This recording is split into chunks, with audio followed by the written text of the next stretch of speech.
Alright, so here's the dealio. So here's my key. This is my key. I know it seems like it probably shouldn't be working, but it's been working for over a year now. Alright. Now, what I noticed, I came to start my truck, came out here in the morning, had no problems, just filled up with gas, put my key in the ignition, started up the truck, nothing. Wouldn't turn over. So I had a buddy of mine that lived right across the street come over with a computer. He's an auto mechanic. Plugged it up in the computer. Said it's the crankshaft sensor.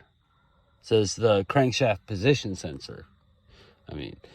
So we troubleshooted it, checked to see if we were getting fuel, no problem. We weren't getting a spark, but this is a 2021 Toyota Tacoma.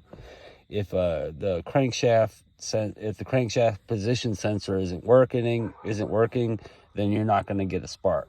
So what I did, we went and got a crankshaft position sensor. It's around $25, and I put that bitch in there, and went to go start it up.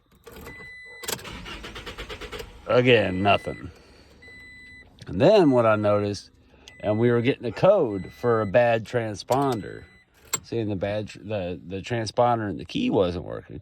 And then I looked into it a little more, and I realized this little red security light, when you put the key into the ignition, that red security light should turn off.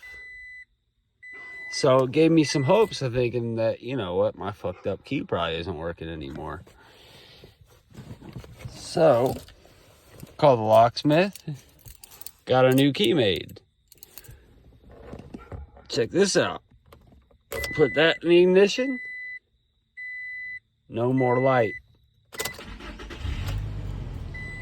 Started up like a charm. I don't know if this could help somebody, but hopefully it does.